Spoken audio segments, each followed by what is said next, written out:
Welcome everyone.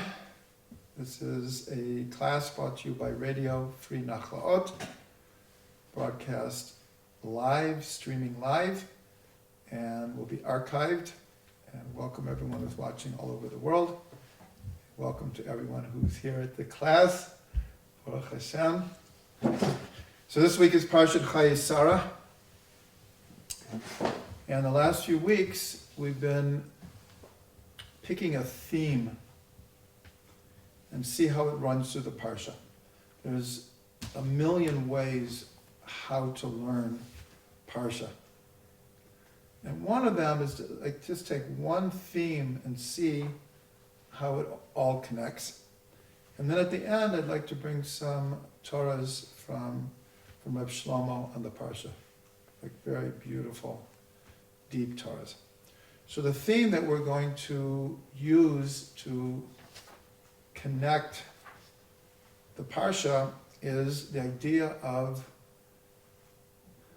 the earth, and specifically the land of Israel. We'll see that the concept of the earth plays a large part of especially the beginning of the Parsha. And so we're going to follow that theme. So just as a quick review, what happens in the Parsha is Sari Menu passes away. And the first incident or story is how Avram comes to bury her in Hebron, which is also called Kiryat Arba in the Torah, and in the cave of Machpelah. And it tells how he buys it and how he buries her. And then a good part of the Parsha is Eliezer, the servant of Avram, going back to Avram's family to find a wife for Yitzchak. And then Yitzchak brings Rivka, and Yitzchak and Rivka marry. And in the end, Avram returns, according to Rashi, to Hagar, who's now called Keturah, and has a good number of children, who he sends to the east with gifts, and everything he has, he gives to Yitzchak. And at the end of the Parsha, Avram also passes away at the age of 175, and Yishmael passes away. So in the beginning, the story of bearing Sarah, embedded in the text are incredible teachings, from the practical to the mystical. We don't really have the time to go into it, but a number of very, very important laws of burial, Jewish burial, proper kosher Jewish burial, are found in this Parsha. So we'll start with this idea that Sarah is buried in Hebron. What's the significance of Hebron? According to tradition, there are 4 holy cities: Yerushalayim, Tzfat, Tiberia, and Hebron. And we're told that each one relates to one of the 4 elements. Yerushalayim relates to fire because of the fire of the sacrifices in the temple, the fire of the avoda in the temple, serving God in the temple with great enthusiasm, the fire of the neshama, and also because of the light of the menorah. So Yerushalayim is fire. Tiberia is water, because it sits on Yam Kinneret, and it's obvious it's connected to water. Right? The well of Miriam, according to tradition, is somewhere in the Kinneret. Tzfat relates to air, anyone who's been to Tzfat, that's also an obvious one because it's up in the mountains, and especially in the summer when most of the country is broiling. So at night in Tzfat, it usually cools off even in the summer, and the air is just, you just feel it's ethereal, it's pure air. And Hebron is earth. Now, why is Hebron earth? So for a number of reasons. One of them is because except for Rachel, all the Avot and the Imahot are buried in Hebron. And buried in the earth.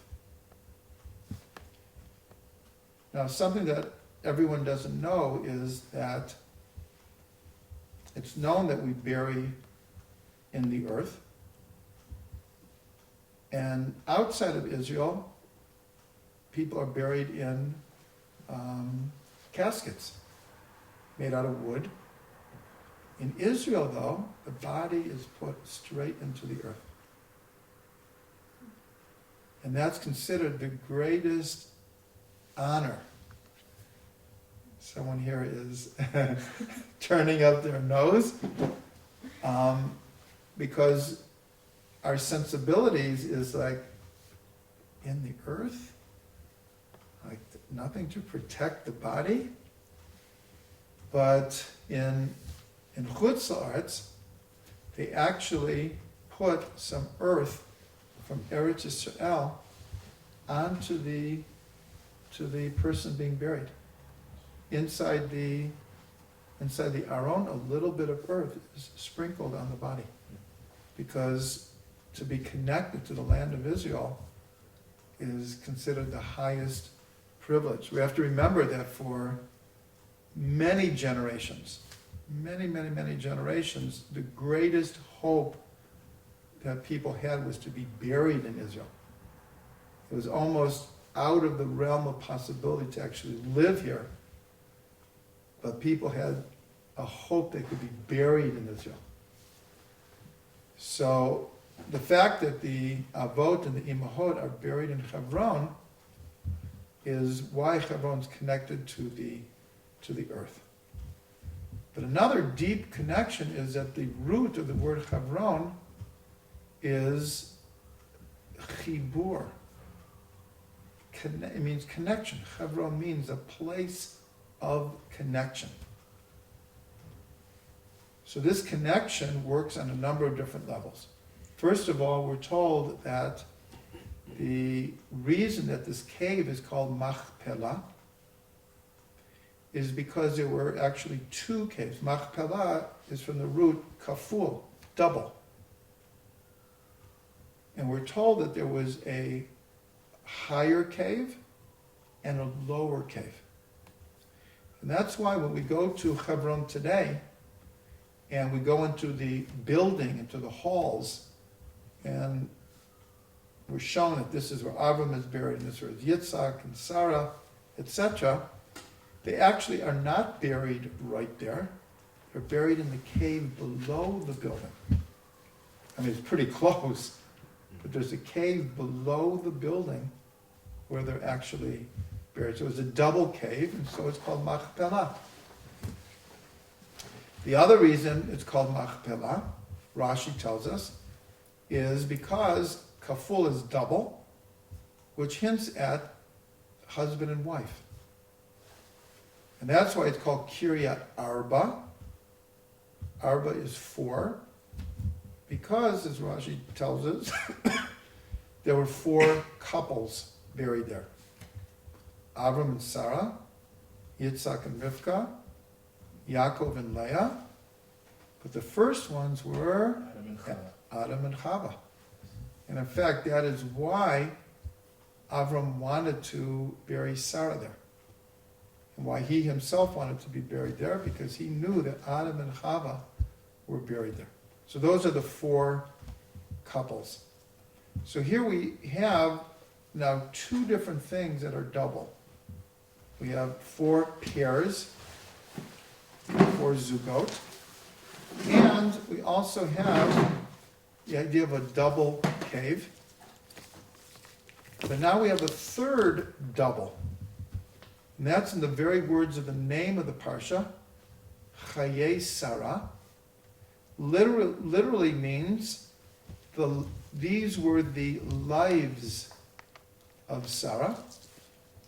And then at the end of the sentence, I'll read the pasuk. It says, "Vayu Chayei Sarah, 100 shana ve'esrim shana ve'sheva shanim, shnei Chayei Sarah." These are the lifetimes of Sarah, 100 years and 20 years and 7 years, the years of the life of Sarah. So there's no redundancy in the Torah. Why does it have to repeat Shnei Chayei Sarah? We already said right in the first words, these are the lives of Sarah. So the the Torah has no vowels in them. So the word Shnei, which means years, which means years, can also mean two. Shnei Chayei Sarah, the two lives of Sarah. What are they? Olam Hazeh and Olam Haba. This world and the world to come. So now we have three pairs here. We have a pair of lifetimes of Sarah in this world and the world to come. We have pairs, couples buried in a double cave. And so what holds this all together is Chevron is Chibur. So just like we have a tradition that all prayers on the planet are channeled through the Temple Mount. So that means if someone is in California or Australia or Siberia or South Africa, like the four extremities, that their prayers, as it were, travel to Yerushalayim, to the Temple Mount, and then they ascend. That's why we're all facing Yerushalayim. Because the tradition is, it's like a vortex. It's in fact the vortex of not only this world, but we're told of the entire universe. This is the vortex. So we have a similar tradition that in Chevron is the connecting point between this world and the world to come.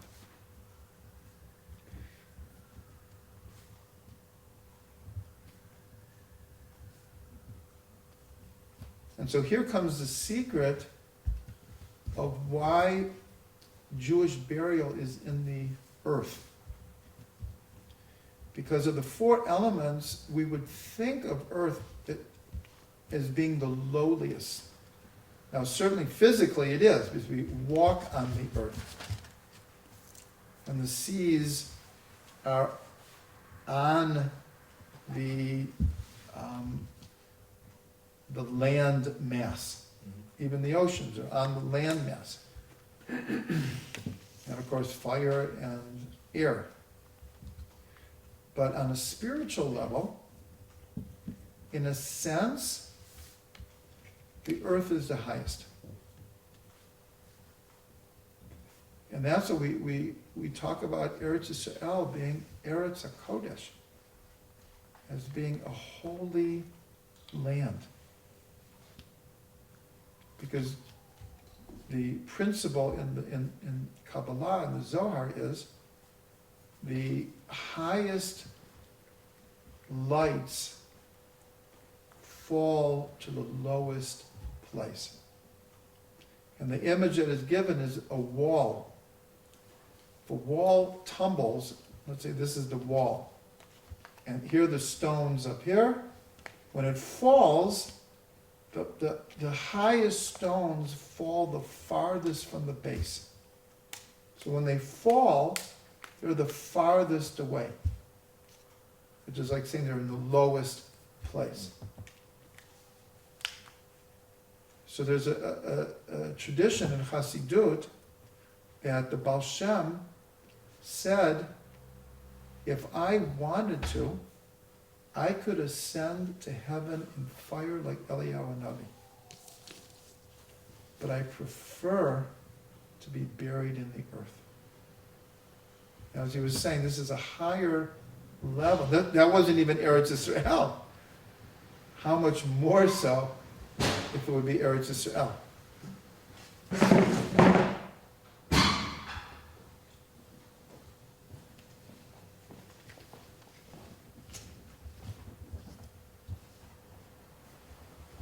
So here we see some of these teachings alluded to in a pasuk, which is Chaf Gimel Yud Zayin.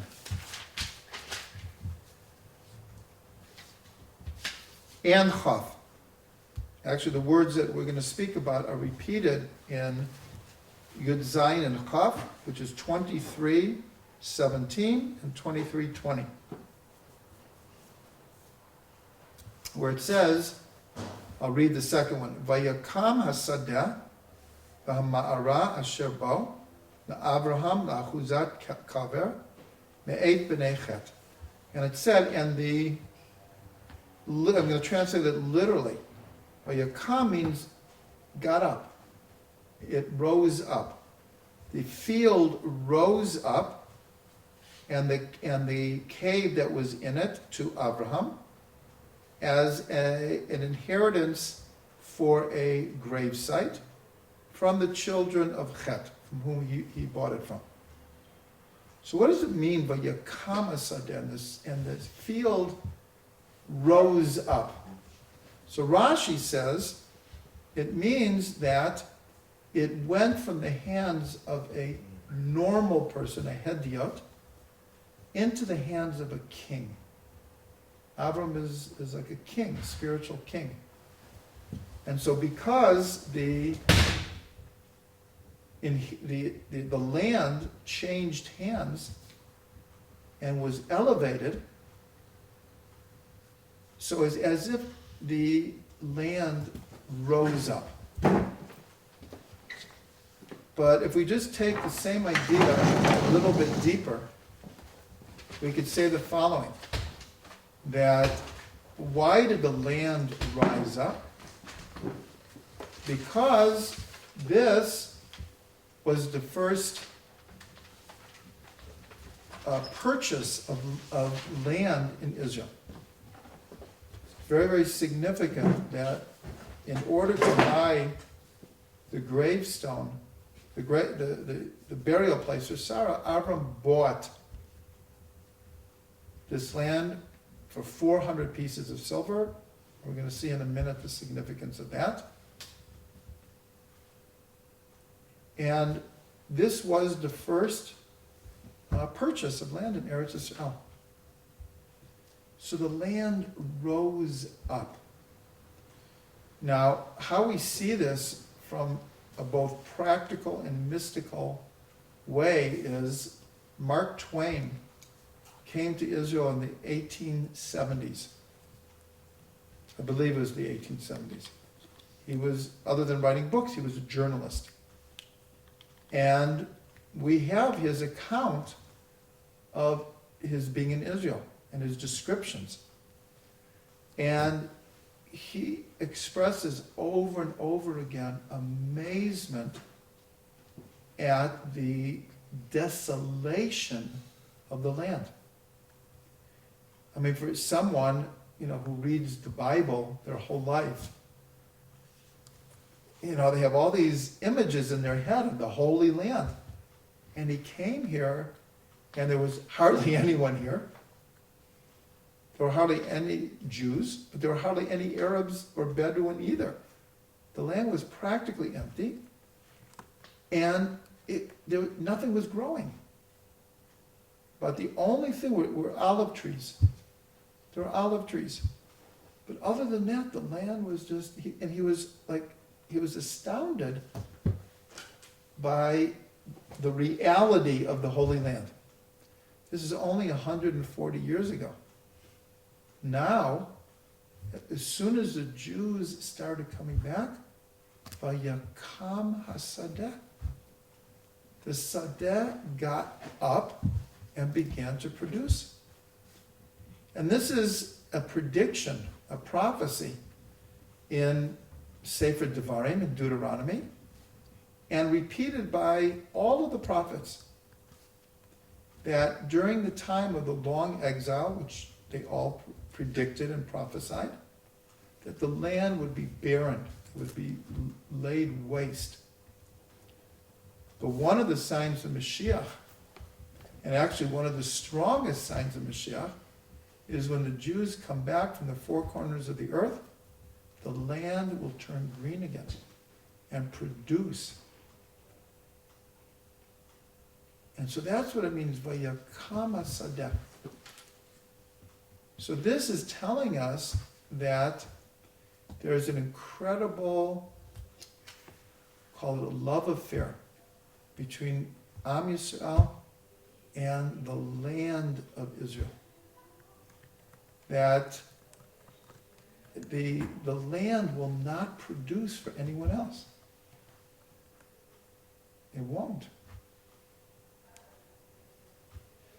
So this is the idea of this theme of the land here.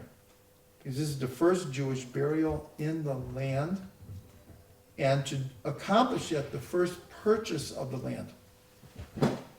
So now we're going to take that a little bit farther. What is the significance of 400 pieces of silver? We know from Kabbalah that any number that's mentioned in the Torah is pregnant with meaning. So first of all, we have a Zohar that says that there are 400 worlds of divine pleasure awaiting a tzaddik in the world to come. 400 worlds of divine pleasure. So here we see the chibur, again, the language of Hebron, is that, we'll call it paradoxically, through the death of Sarah, Abram is able to purchase a part of Eretz Yisrael and make a connection to the world to come. So remember we said that the chibur here, the connection, is of this world with the world to come. And this we see in many, many different customs and laws of what we do when someone passes away. For example, we say Kaddish for 11 months or a year, depending on the custom. And every time we say Kaddish, we are connecting with the soul that is in a different dimension now, but we're still connected. We're still connected. So I'm going to add a new idea here that will really show us the connection. So if there are 400 worlds of divine pleasure in the world to come, so when the sages are discussing the size, the borders of Eretz Yisrael, the big borders of Eretz Yisrael, they say Eretz Yisrael is 400 parsang by 400 parsang.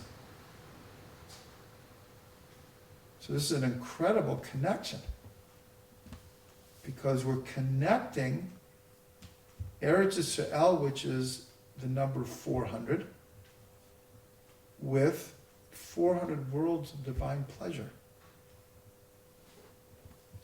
Remember what it says in Pirkei Avot is, this world is like a corridor to the world to come.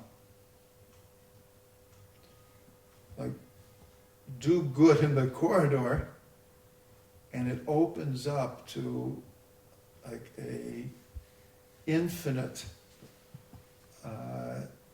wedding hall of the world to come. So here we see Eretz Yisrael, which is 400 by 400, is connected to 400 worlds of divine pleasure. And the Maggid of Mezrich, when he was talking about the 4 worlds of Kabbalah, the world of Asiyah, action, the world of formation, Yitzirah, the world of Bria, creation, and the world of Atzilut, emanation. So usually we think of them as ascending worlds. And of course there is some truth to that. But on a much deeper level, the Maggid of Mezrich, based on the teachings of the Ari, said Atzilut, the highest world, is here, in this world. It's not that there's a metal separation between the worlds. There is a level of ascending worlds, but the deeper one is how all the worlds are what's called mitlabesh, are enclosed one in the other. And we're actually taught in Kabbalah that this world has an advantage over all the other worlds, because it's only in this world that you have all the worlds. They're all mitlabesh in the lowest world. This is called the lowest of the worlds. That's like the earth.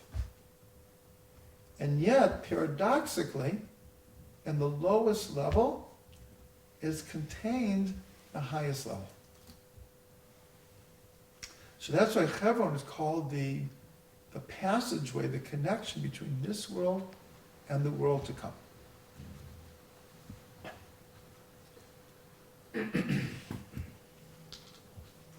And this connects us to the verse that is usually quoted as to why do we bury in the earth?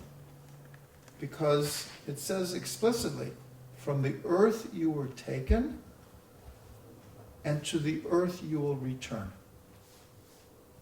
That's like the more simple and direct verse for why we bury in the earth. So it says explicitly, it says that Adam was created from the dust of the earth, and then we will return to the dust. And so that's why in Eretz Yisrael we're buried in the earth, because that's not considered a curse. It's actually considered a great privilege to be buried in, literally, in the land. And that's why Rav Ginsburg teaches a very simple but profound idea regarding how to view the concept of the Holy Land. And he says it's actually not a concept. When we talk about the Holy Land, it's not a symbol of an idea. He said the rocks are holy, the dust is holy, the trees are holy, the clouds that pass over Eretz Yisrael are holy, the rivers are holy. In other words, it's not, the land is holy because it's our motherland or our fatherland, or it's the place of the avot and the imahot. It's all true. But there is something intrinsically holy about the land. And that's a very, very deep level, because usually we don't think of it that way. We think of it, it's holy because the holy people are dwelling in it. It's holy because God gave it to us. And of course, those are true. But in a sense, the deepest understanding of the holiness of the land is actually being able to perceive and feel the holiness of the physical elements of the land. And this is connected to the simple understanding that a human being is an Adam, and the earth is called Adamah, which is not a casual relationship. We know that Hebrew is a holy language because it reveals incredible depths with every word. So here we have the root of the word for human being, and the root of the word for earth is the same root. And this is a little bit how we get the idea of what we call Mother Earth. Adamah is a feminine word. Adam, Adamah. So our connection to the earth, once again, is not a casual relationship. It's etzem. It's essential, an essential connection.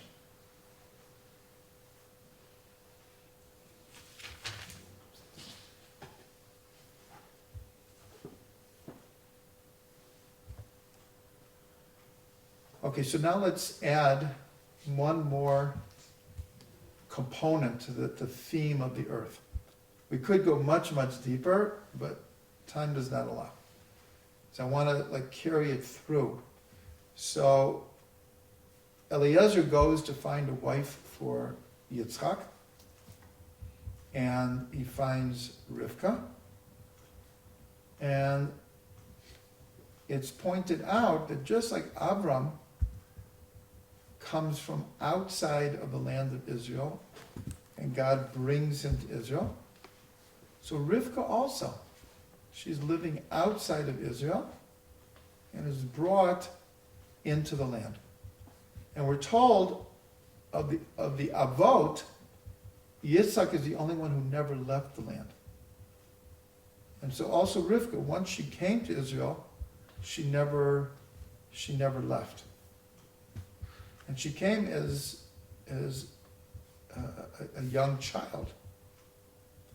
Whereas Leah and Rachel, so they come after having many, many children and being married to Yaakov for many years.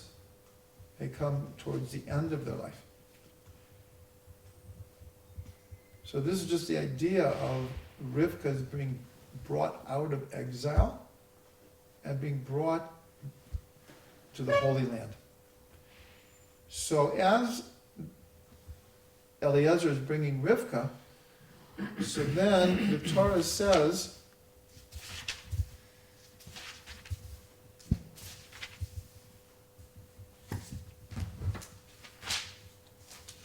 uh, 24:63, Chav Daled Samach Gimel. So as Eliezer and Rivka are coming, so it says, V'yetze Yitzchak l'suach b'sadeh lifnot erev. That Yitzchak went out to converse in the fields at the time of the end of the day. V'yisayinav v'yar v'hinei gemalim ba'im. And he lifted his eyes and he saw camels are coming. And this is Eliezer and Rivka. So we actually discussed last week, we began a discussion about Jewish meditation based on the idea, if you're hearing noises all over the place and you're watching, is we're experiencing the first rain in Israel, first storm, wind, windows have been rattling, things have been falling. But Baruch Hashem for the rain. Baruch Hashem for the rain in Eretz Yisrael. So we started discussing that Avram, in last week's Parsha, was sitting at the opening of the tent. like the heat of the day. And we discussed that this is very, very symbolic language of Avram sitting in meditation. So remember, it says that God appeared to him when he was sitting at the opening of the tent. And we learn from this that Avram was sitting in meditation, and because he made himself a proper vessel, he was able to receive a vision, a communication, an intimate moment with God. And we said that Yitzchak also alludes to meditation, and we quoted this verse. And now it's this week's Parsha, so we can actually learn it on the inside. Yitzchak went out to converse in the fields. And we learned from this that this is the paradigm, the archetype for the type of meditation called hit bodedut.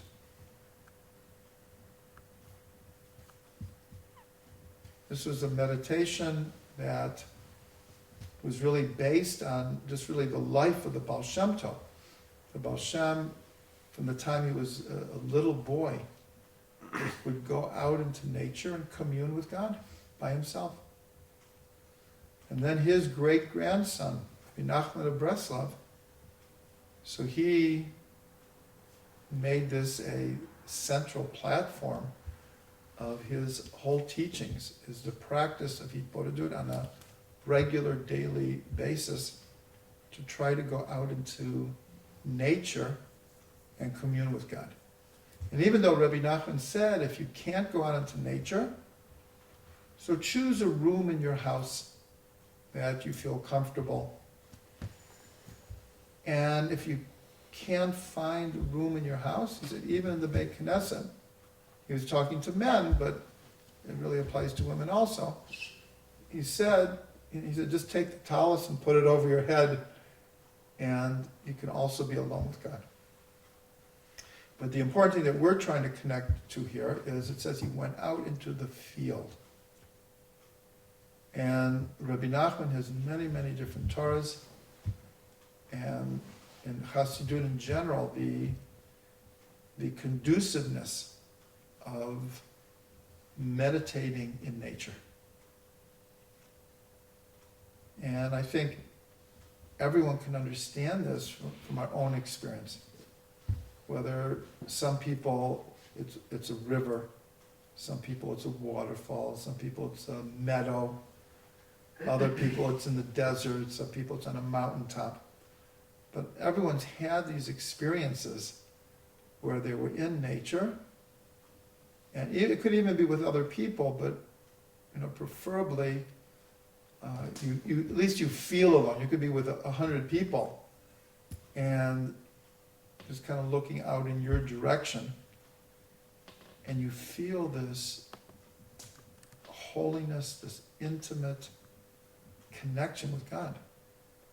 There's something about nature that awakens the soul, and especially awakens the spark of God in the soul. And therefore, Rabbi Nachman advised to do this type of meditation in nature, connected to the land. So here again, you have this idea that a little bit paradoxical, that we're being told that sometimes the highest meditation, the highest prayer, because when Rabbi Nachman talked about Hitbodedut, the lines were purposely blurred between singing, between meditating, between praying, between introspection. Like there are no clear lines, they all weave in together. But there's something about being close to the earth that opens up the highest heavens for us. That's really the theme that we wanted to touch on tonight. So here you have these ideas of really a deep understanding of the holiness of land, wherever it may be, but the very, very special holiness of Eretz Yisrael.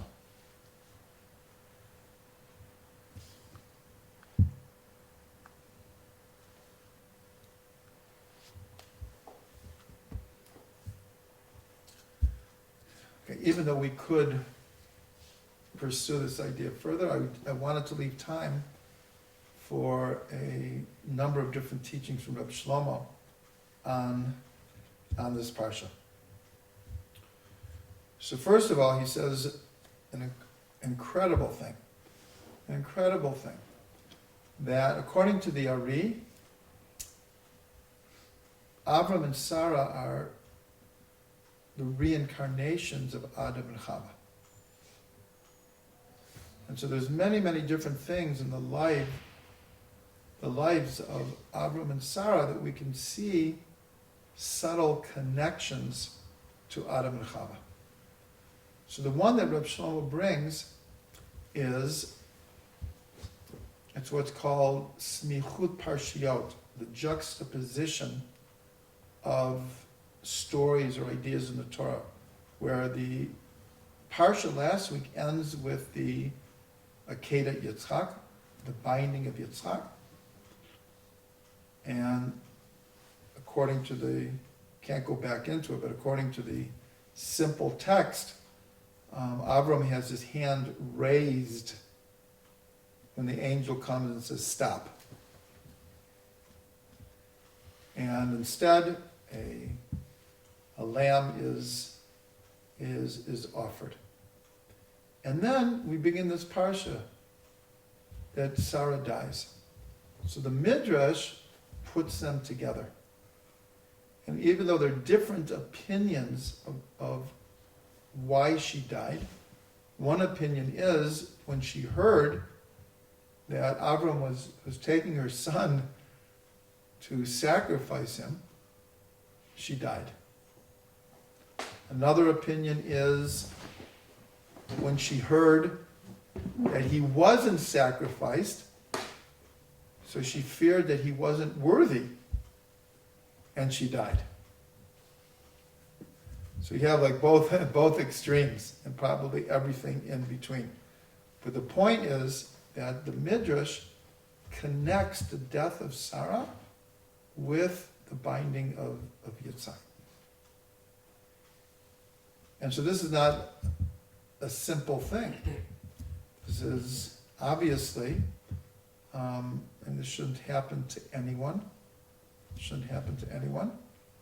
But everyone says like one of the hardest things to deal with is the death of a child. A child dealing with the death of a parent, it also can be traumatic, but it's like more the way that it, in a sense, it should be. That parents shouldn't outlive their children. So here's Sarah thinking that her son is going to be sacrificed, and her soul just left her. Just the thought of it was more than she could bear. So Rav Shlomo says the following Torah, which is really an awesome Torah. We know that when Chava ate from Eitz Hadat Tov V'Ra, the tree of knowledge of good and evil, that it brought death into the world. Because the Torah says, on the day that you will eat, you will surely die. We learned that the day doesn't mean literally the same day, but it means that when you eat from the tree, then it is inevitable that you will die. And we're told, had they not eaten from the tree, that would not necessarily be, it wouldn't be true. It wouldn't be true. And that's why the Navi says after Mashiach comes and after Techiyat HaMeitim, says death will be swallowed up forever. It is hard for us to grasp that in our understanding and our experience of life. But we're told that eventually the original plan of creation will be fulfilled and death will be swallowed up forever. That's the secret at the end of Chad Gadya. On Pesach, when the slaughterer slaughters the cow, and then Hashem slaughters the slaughterer. And we're told what that means is, that is when death will be swallowed up forever. So when she eats, then it says, and she gave to Adam and he ate also. So there are many, many different ideas of like, what was the conversation that happened between Chava and Adam when she hands it. The Torah doesn't tell us. So one of the ideas is, Chava says, now I understand I'm going to die. And I don't want to die alone. Will you please eat also? And Adam loved Chava so much, he said, I'll also eat. I won't let you die alone. So in other words, with Chava, she had someone else, as it were, die for her. So Reb Shlomo says, when Sarah finds out that Avram is leading Yitzhak to the Akedah, she fixes that. She says, Ribono shel Olam, let me die instead. Don't let Yitzchak die. Let me die instead. So here she's fixing what Chava did. Chava, in a sense, out of fear, didn't want to die alone, and she wanted someone to die with her, for her. And Sarah fixes that by saying, let me die for him. When I read this, it just hit really like true. It like hit a chord that, wow, I never thought of it this way. And so it was very, very profound, very profound.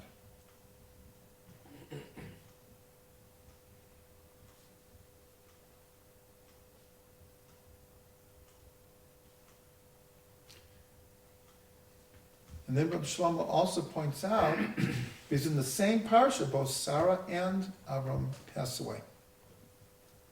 So he says that Avram also, in a sense, fixed this whole idea of death of Adam and Chava when he offered or allowed himself to be thrown in the furnace for his beliefs. In other words, he was like the first person willing to die for his beliefs. And of course, he came out unscathed. But that was also a tikkun for, in a sense, the inevitability of death. So this goes back, we didn't explain it completely, the two lives of Sarah. This is her life in this world and the life in the world to come. This is one of the main sources that we have for this idea of the eternity of the soul. Because the Torah is hinting there's two, it's not life and death. There's life and death, and life after death. There's two levels of life. And it's Sarah Imenu who is the first to make that connection. That's Chevron again.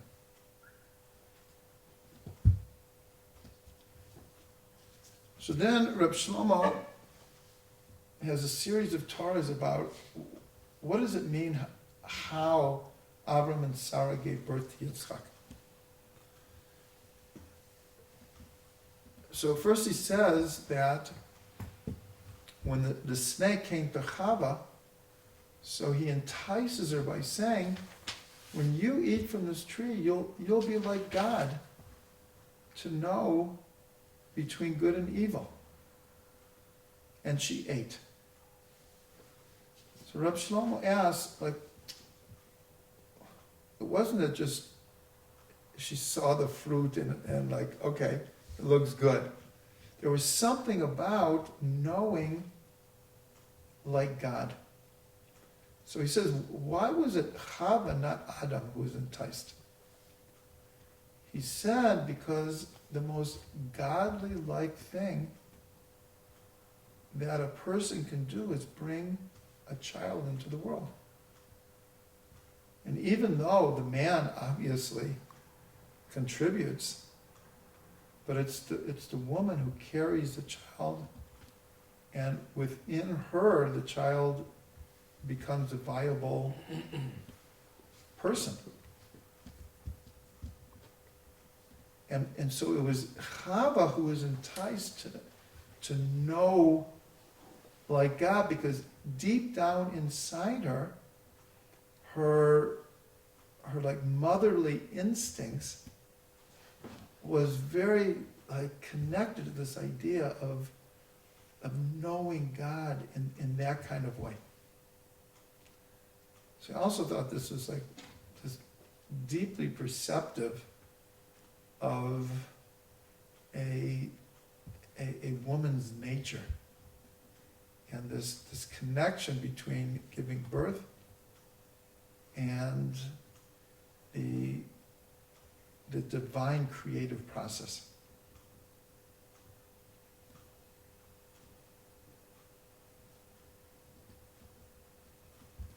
And then Reb Shlomo says something that we also learned last week, that we said that until Avram and Sarah, people would get married and have children. It's just 1 and 1 equals 2. That's just what it was. He said until Avram and Sarah, no one was davening to have children. It was just a natural process. You get married, you have children. So he said that's what Avram and Sarah were mechadesh, their innovation was, they were the first to daven to have a child. But Reb Shlomo here goes even one step deeper. He says there's a level of davening for children, and there's a level of davening for a specific child. In other words, you can just daven in general to have children, which is, a beautiful thing. And then we want children, and we want to raise them in a proper way, and all of that. But when Avram says to God, like, who will inherit me? So he wasn't davening just to have children, but he was davening for a specific child who would be able to carry on the tradition that God had already revealed to him would be carried on. And so Yitzchak is the first child who's born with, like, they were thinking of like his neshama, for his neshama. Remember, we learned last week that sometimes children feel distant from their parents because and it's very unconscious, but they have this feeling that my parents didn't daven for me. Like, they had me and they loved me, and I loved them, but they have a feeling that they didn't daven for me. And here, even specifically for me.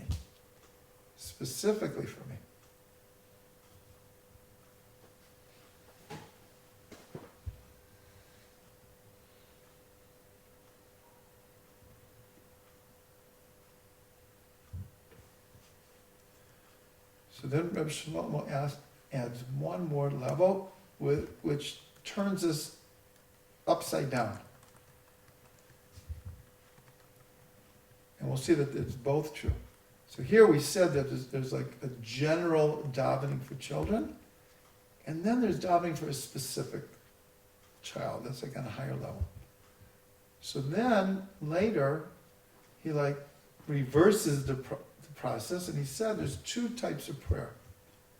Sometimes we pray for specific things, certain circumstances in our life.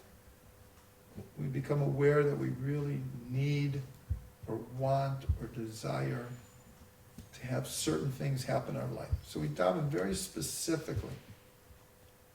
Of course, it's a very high level. So, but there's a higher level where we don't even know what to specifically daven for. But we know that we just need to daven. Like Hashem, I don't even know what it is I want. I don't even know what I need. I don't even know what you want from me. But I just know that I have to open my heart and my mind and my soul, and maybe it will become clear to me.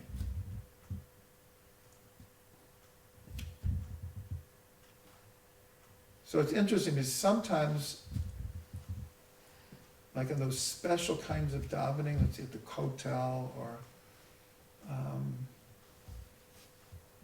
I felt it before the class we were talking about. Yesterday was Reb Shlomo's yahrzeit, and there were hundreds of people at the kever, and there was this long mincha, and it was very special. Very, very, very special. So sometimes you start davening for something specific, and then you just like kind of transcend and just want to be close to Hashem. Not that asking for the specific thing is petty or wrong or not worthy, but you just get to this place where I want more than that. I want my connection to God to be more than what I specifically want or need. So we just addressed prayer from like two different. There's a certain place where the general prayer is a lower level, and the specific prayer is a higher level. And then there's also the opposite, where the specific prayer is a lower level, and then the higher prayer is the more general prayer is a higher level. So I'll share the following, because I had this experience when we left Eretz Yisrael and we were in Denver on educational shlichut, NCSY. So we were supposed to be gone for 2 years. And without getting into it, it stretched to 7 years. And the first few years, because we were doing important things in Denver, so even though when we left it was clear that we were returning, there was, a period where it was clear that we returned, but not when. So I began davening and saying, Hashem, I don't know what I should be doing now. Please make it clear to me. Because I don't want to daven for something specific, because I don't know if that's what I'm really needed to do. I don't know if that's what you want me to do. So I just daven, like we're talking about, like a general prayer. Hashem, just whatever I'm supposed to be doing, whatever you want me to do, reveal it to me. So I davened like this for like 4 years. And I, like, no, I couldn't get any clarity. Could not get any clarity. And then, I don't even remember the specific things that happened, but at a certain point, I realized, well, maybe I really do need to daven for something specific. Because it doesn't seem that I'm getting any kind of sign or answer by just saying, God, you decide. That's what I was doing. I said, like, I can't decide. I don't know where I should be and how long, so you decide. So I decided, you have to look very deep inside and decide what you want and then daven for it. So I did that, and I realized I want to go back home. Like we're doing great things here, but this is not where I want to be. This is not who I am. I want to go back to Eretz Yisrael. And shortly after starting to daven like that, so then the signs came like one after the other, and we came back to Eretz Yisrael. So that was always very, very powerful for me. But what Reb Shlomo said, it could work just the opposite. It could work just the opposite. I'm praying for something specific, and it's just not happening. And then we have to make the other transition. And the transition is Rabbanu Shalom.